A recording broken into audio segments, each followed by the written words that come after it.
Hello, it's Keith here, and this is lesson 18 of the simple series of my Z18 programming tutorials. Now, last time on the Spectrum Next, we had a look at creating a simple smiley face bitmap on the screen. We're going to extend that this time. We're going to move it around the screen. We've done this on a lot of other systems, including the regular Spectrum, and in theory, we could actually use the same key reading routine from that ZX Spectrum example.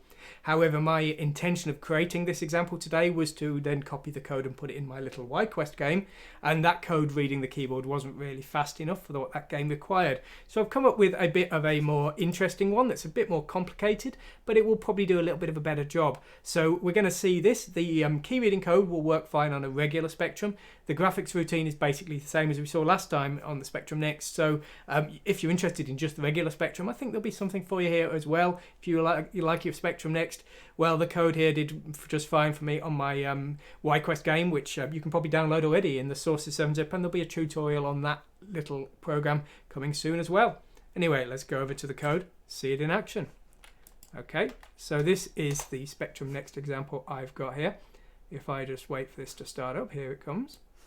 So what I did is I've just converted my old smiley code, but now I can use the QAOP controls, those classics there, to move around the screen, and we've got some boundary checking so I can't go off the screen. The idea is that maybe you could take this, convert it and make it into a little game. Maybe you could. I say it worked fine for me on YQuest.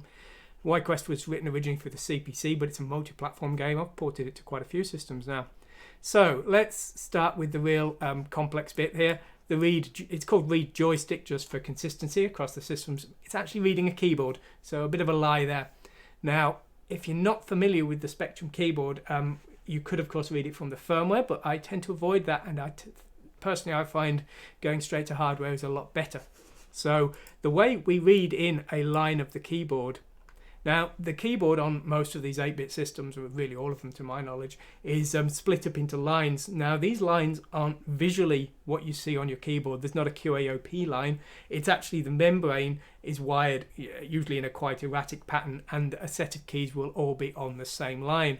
Now when we want to select a line, we need to use the in command here, and we need to specify B and C together to select the line.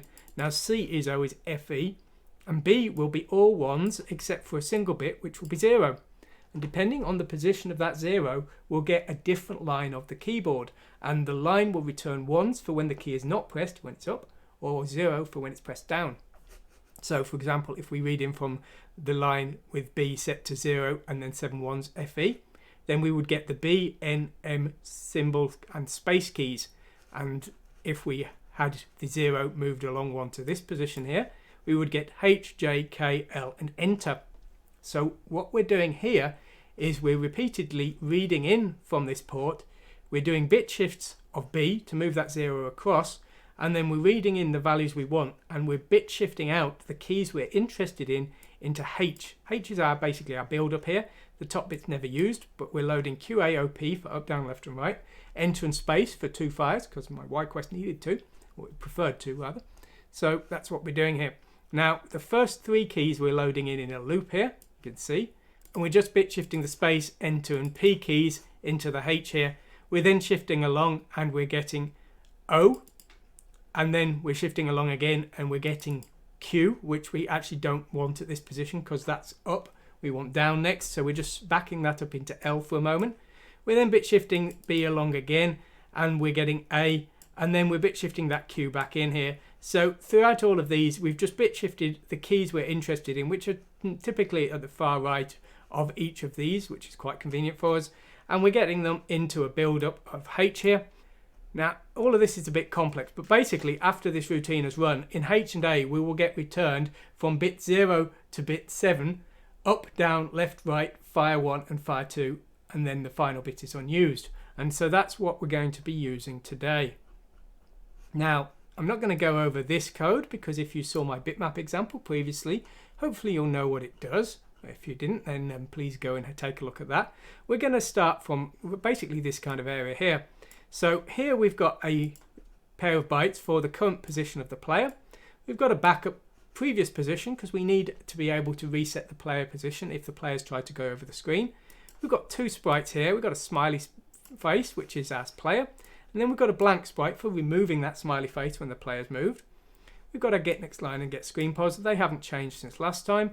What has changed just very slightly though is the draw sprite routine. Now it's basically the same as before, however we've now got draw player, which uses the sprite in HL, and blank player, which uses the blank sprite or zeros in HL, and these two will either draw or clear the player. That's what we're going to be using. So let's start taking a look at our routine here. Now first of all, we're skipping over the first execution of this code here. Now the reason we're doing this is an infinite loop until a button is pressed. So if we didn't jump over this the first time, we'd never draw the starting position of the player. Firstly, we're backing up the current position of the player, then we're clearing the old sprite off the screen. Now what we're going to do is we're going to test each direction, for example up, down, left and right. If the button is pressed, we're going to do a decrement or an increment of either C or B for Y and X respectively. If they're not pressed, we're going to skip over those commands. You see we're skipping down here. And when we get to here, we're updating the current position of the player in those memory addresses just there. Next, what we're doing is we're checking the X and Y position against the boundaries of the screen. Now, if the player goes off the left hand or the top of the screen, they'll go below 0 and they'll wrap around back to 255 or a value of that kind of nature, very high. So what we're doing here is we're only checking the high boundary, because if they go below 0, they'll actually end up back in that position anyway. If they've gone over the limits of the screen, we're resetting their player position with the previously backed up versions. But whatever happens, we're going to end up here. We just draw the player back to the screen, and then we've got a little loop here just to slow things down. Although actually, if we turned that off, we wouldn't need so much of a loop. So maybe we really don't need that much speed in this example. But there we go. Anyway, that's really all there is to it. Now, as I say, this example is going to be extended into my YQuest game. I've actually already written the code. I haven't done the tutorial yet, but that tutorial is going to be coming. So the point I'm making is that although this is a pretty simple example, it can make a legitimate game if you really want it to. So, please take a look, go ahead and download the source code for this and for YQuest. They're both free, they're both open source, and you can totally do whatever you want with them, and you don't need to give me credit. If you don't want, I really don't care. So anyway, I hope you like this. If you do, please like and subscribe and all that kind of thing, because YouTube ranks videos by how many people like and subscribe and things like that. So it helps me out if you do that. I've got a forum, I've got a Discord, so please, if you want to chat and discuss things, go ahead and go on those. But whatever you do, I hope you enjoy your programming. Hope you enjoy the Spectrum Next. Thanks for watching today, and goodbye.